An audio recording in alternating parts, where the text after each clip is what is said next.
Hello and welcome to Grants and Cooperative Agreements 102, an overview of NASA grants environment. I'm Christiane Diallo, a senior analyst with the NASA Office of Procurement, Grants Policy and Compliance.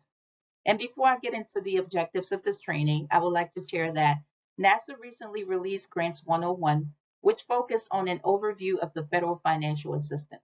That training discusses the different types of federal financial assistance, the key players that are involved within those processes, as well as the policies and regulations that govern grants and cooperative agreements.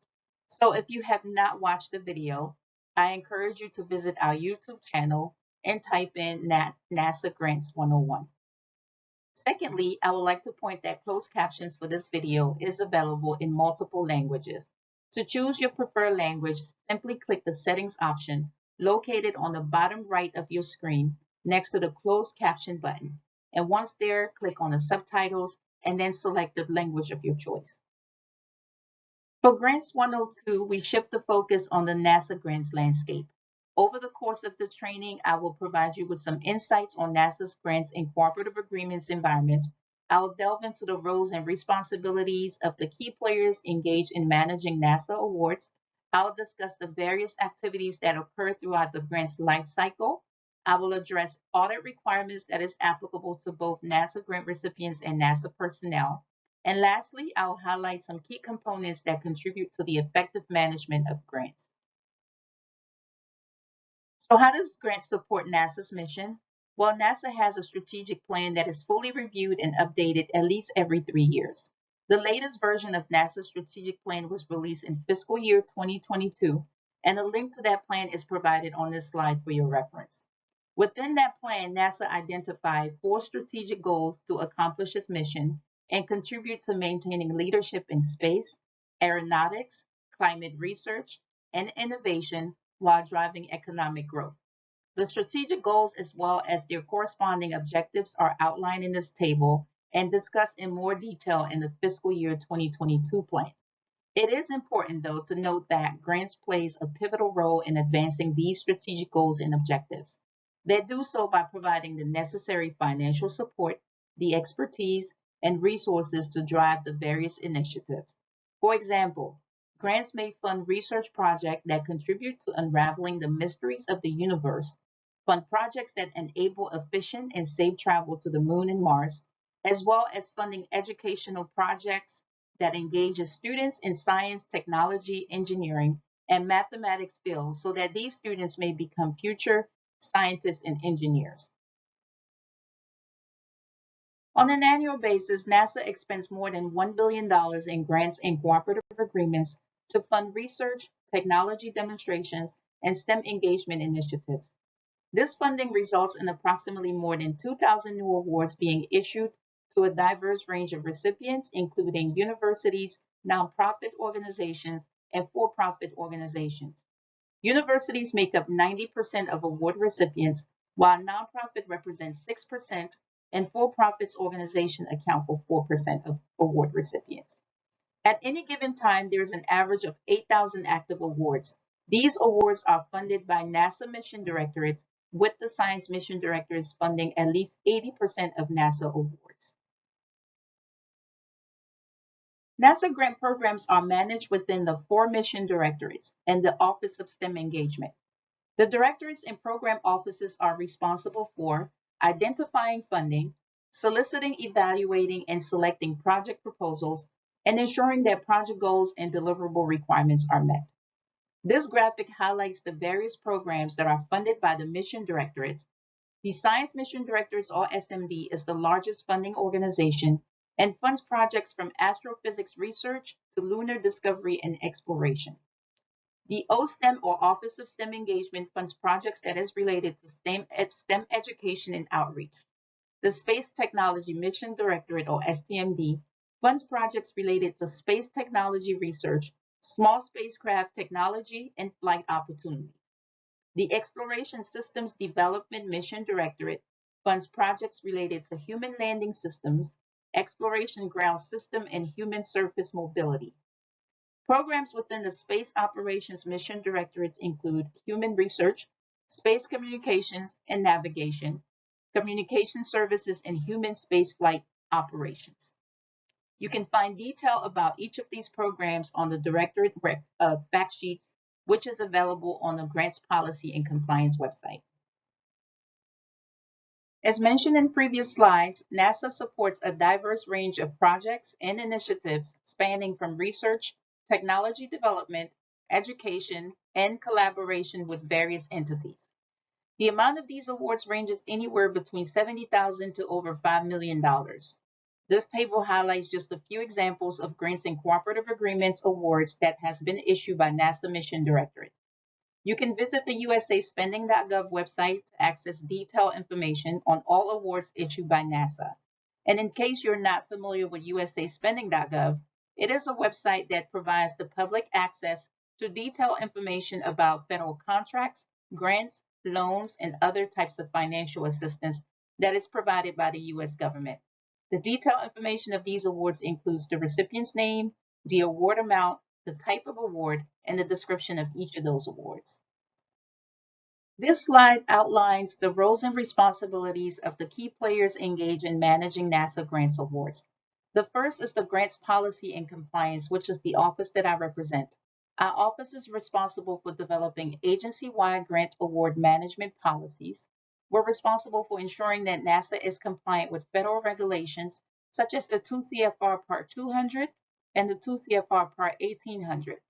In addition, we are responsible for coordinating responses to award-related audits and inspections. We provide technical assistance and training, and we respond to the Office of Management and Budget and congressional inquiries and requests that is related to grants. The NASA grant officers have several exclusive responsibilities in addition to issuing new awards or amendments to existing awards. They give the final approval to changes that are made to an award, such as changes to a principal investigator, budget revisions, changes in an award scope of work. They make the final determination on whether a cost is allowable, allocable, reasonable, and necessary for the recipient's expenditures that are charged to the award. The grant officers also have the responsibility for routinely monitoring awards to ensure that the recipient is compliant with regulations and the award's terms and conditions. Finally, the grant officers are responsible for terminating an award if the recipient has violated federal regulations or the award's terms and conditions. The mission directorates or the program offices assign a technical officer to each of the awards to be the subject matter expert and primary project point of contact. The responsibilities of a technical officer include monitoring the award to make sure that the recipient is meeting the project's goals and objectives and deliverables. They are also responsible for reviewing performance reports and providing feedback to the recipient. They address the recipient's technical questions that is related to the funded award. They perform monitoring activities and conduct meetings with the recipients and also concur with the grant officers on any changes to the award, again, such as a PI change or scope of work change. Included on this slide is a list of websites that applicants may use to identify NASA funding opportunities. The first is sam.gov, which serves multiple purposes. It provides a listing of federal grants programs. Applicants may search the assistance listings in sam.gov to find relevant NASA grant programs that are of interest to their organization. Each assistance listing provides detailed information about the objective of the program, the types of organizations that are eligible to apply, as well as the application process. The second is grants.gov. This is a website that provides federal funding opportunities where applicants can use to search for NASA funding opportunities based on specific criteria, such as the eligibility requirement and the funding type. The third is the NASA Integrated Review and Evaluation System, also known as INSPIRES. In addition to grants.gov, NASA uses INSPIRES to post funding opportunities as well as collect and review proposals. Any entity that is interested in applying for a federal grant must first register in sam.gov and obtain a Unique Entity Identifier, or UEI. This ensures that the entity is legitimate, eligible, authorized, and compliant with federal regulations. sam.gov provides a step-by-step process on how to register and apply for a UEI. Once you obtain the UEI, we recommend that you create an account in grants.gov and Inspires so that you can search for funding opportunities as well as get alerts on opportunities that align to your organization's interests. Once your organization identifies an award that they're eligible for, they can then submit an application through grants.gov or Inspires. The next few slides covers the award management lifecycle at NASA, which is made up of 4 phases: the pre-award, the award, the post-award, and the closeout. As a grant application and grant award moves through these phases, different activities and actions occur. It is important to note that award recipients, technical officers, and grant officers all have a unique role in each of the phases. The pre-award phase begins with choosing proposals for funding. NASA can select one of 3 ways to fund a project proposal. The first is open competition, which is NASA's preferred method of obtaining and evaluating proposals. Open competition allows for NASA to solicit public proposals and evaluate them based on merit. Open competition notice of funding opportunities or NOFOs are posted to Inspires and grants.gov for at least 60 calendar days. The second option is the single source award, which is issued to a specific entity that has unique qualification or when the circumstances surrounding the project necessitate the use of a non-competitive award. The third option is unsolicited proposal, which is a proposal that an entity voluntarily submits to NASA without a request from NASA. Unsolicited proposals may be funded if several conditions are met. 1, it must be relevant to a NASA's mission. Second, the proposed cost must be reasonable and realistic. And lastly, the proposal must not be in response to a current or pending notice of funding opportunity. Now that we have discussed the methods by which NASA may obtain proposals, let's discuss what must be included in a proposal package. Award proposals must contain several standard components.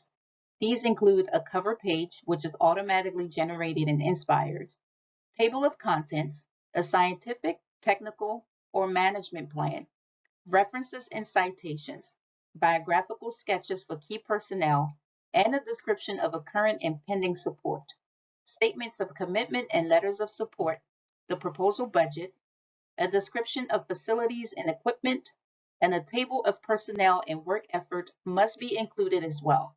More information of these requirements is also available in the NASA Proposals Guide.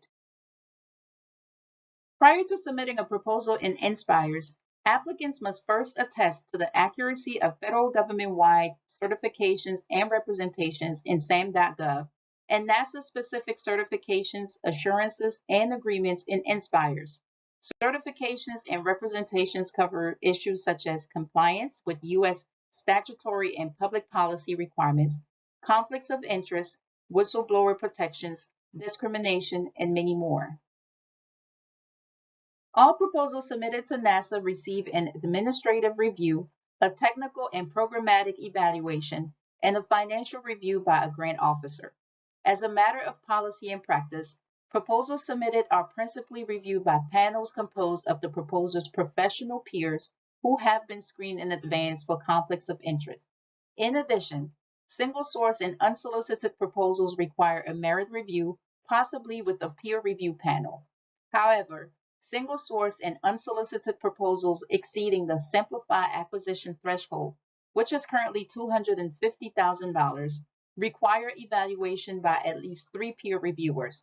More information on proposal evaluation is available on the NASA Grant and Cooperative Agreement Manual, as well as the NASA Proposals Guide. We've learned that each award lifecycle has its own distinctive actions. In the second lifecycle phase, a grant officer processes the award by conducting a budget review to check that proposed costs are allowable, allocable, and reasonable. They perform a pre-award risk assessment. They negotiate with the potential recipient if necessary, and they also prepare the award terms and conditions prior to issuing the award package to the recipient. As mentioned previously, before issuing the award, the grant officer reviews the proposed budget to verify that costs are allowable, allocable, and reasonable.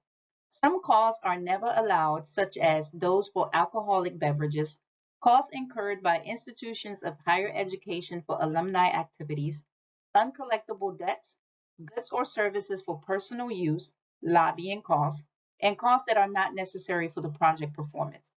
A full list of allowable and unallowable costs is published in a 2 CFR 200 Subpart E cost principles. Note that for-profit entities must adhere to the cost principles that is outlined in the Federal Acquisition Regulations rather than those found in 2 CFR 200. The grant officer conducts a pre-award risk assessment before making an award to the applicant. The assessment will determine a potential award recipient risk of fraud, waste, and abuse. A risk assessment tool is used to evaluate the recipient against administrative, performance, and financial indicators and assigns a risk determination of low, medium, or high risk. Recipients who receive a medium or high risk will, at the grant officer's discretion, have additional terms and conditions applied to their award. The third phase of the award life cycle is the post-award phase. This phase is when the recipient begins the work they apply for and receive federal funding to complete. Recipients must carry out the award in compliance with the award terms and conditions, 2 CFR 200, 2 CFR Part 1800, and other applicable regulations, including post-award reporting requirements. For example, the Federal Financial Report or the Standard Form SF-425 is submitted quarterly in the HHS Payment Management System within 30 days following the end of each quarter or the calendar year. The SF-425 shows how much funding the recipient has drawn down, expended, and also has remaining in their bank account. Aside from the SF-425, which is submitted in PMS, other required reports are emailed to the awards grant officer and technical officer.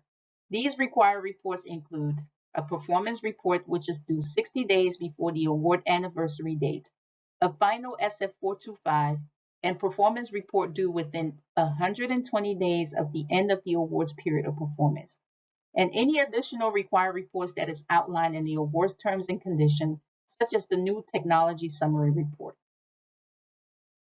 Certain award recipient activities during award performance require prior written approval from a NASA grant officer. These activities can affect the award scope, the budget, key personnel, or other aspects of the award. A full list of prior approval requirements is available in 2 CFR 200 Section 407. Note that NASA research awards are subject to NASA standard terms and conditions, as well as the research terms and conditions which are maintained by the National Science Foundation. Some of the prior approval requirements in 2 CFR 200 Section 407 are waived for awards that are subject to the research terms and conditions. Most award recipients are paid on an advance basis, which means that funds are requested and deposited before costs are incurred. Recipients request funding through the payment management system as needed and generally do not have to submit invoices or receipts to support drawdown requests. There is no limit to how often recipients can request funds from PMS. However, the standard Form 425 must be submitted in PMS before a recipient can access funds. Recipients must also establish procedures to minimize the time elapsing between the receipt of funds from NASA and the disbursement of those funds to the recipient's vendors. In cost sharing or cost matching, some recipients are required or voluntarily offer to contribute their own funds to the award. NASA's program offices determine if cost sharing is required on their awards. If so, the cost share requirement is explicitly stated in the Notice of Funding Opportunity. Contributed funds must be reported on the recipient's quarterly standard Form 425, as failure to make the cost share contribution could result in a reduced award amount, a withheld payment, or termination of the award. When necessary and with the grant officer prior approval, recipients can issue subgrants or sub-cooperative agreements on their awards. An entity that issues a sub-award is called a pass-through or a prime recipient. Prime and sub-award recipients follow the same rules and regulations, such as the 2 CFR 200, 2 CFR 1800, and the prime awards terms and conditions.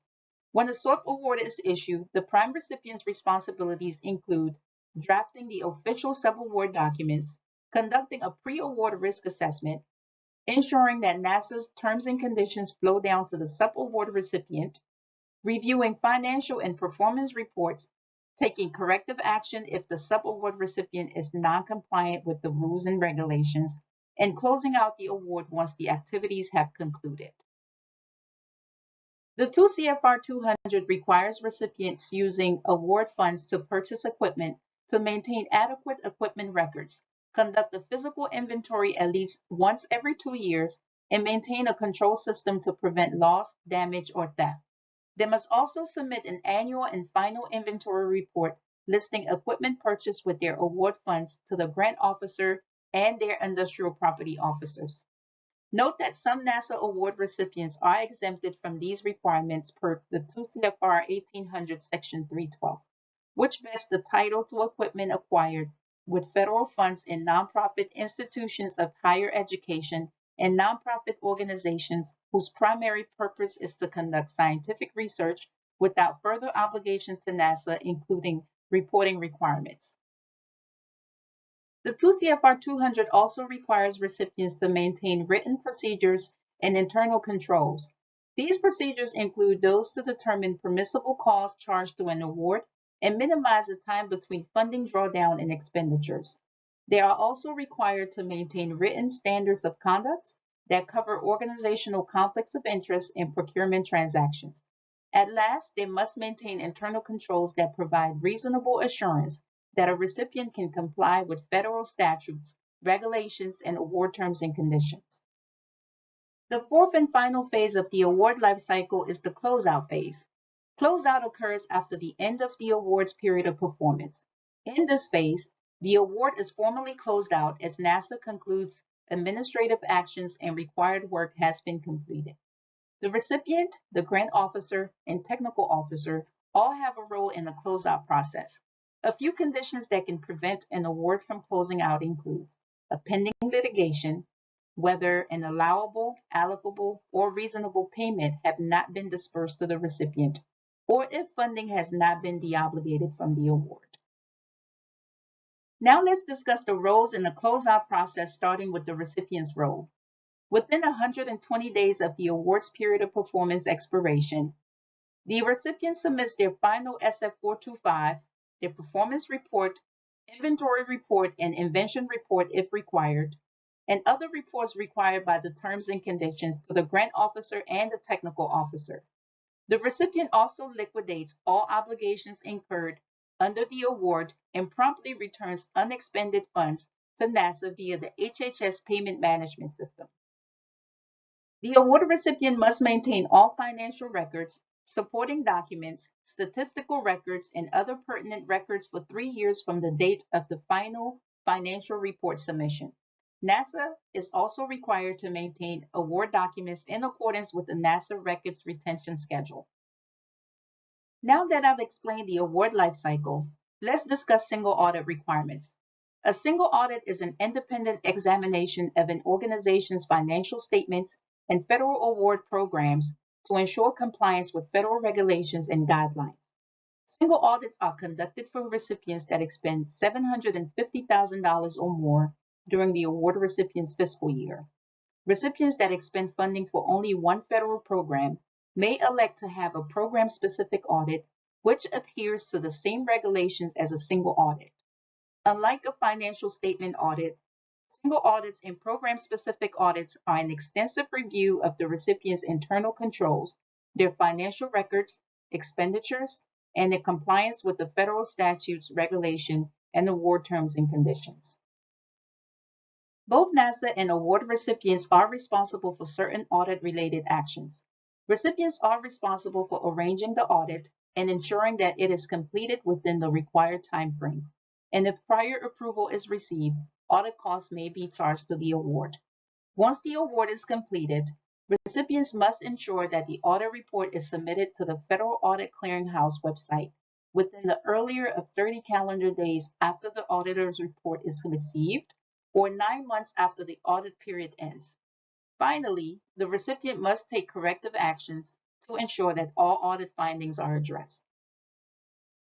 As for NASA's responsibilities, we monitor the Federal Audit Clearinghouse to verify whether the recipients have submitted their single audit reports within the designated time frame. Failure to submit their reports on time may subject the recipients to corrective actions on their current award until the report is submitted. Reports that contain findings are examined to determine if the recipient has taken corrective action. If corrective action has not been taken, the grant officer requests for the recipients to provide those corrective action plan and issues a management decision letter accordingly.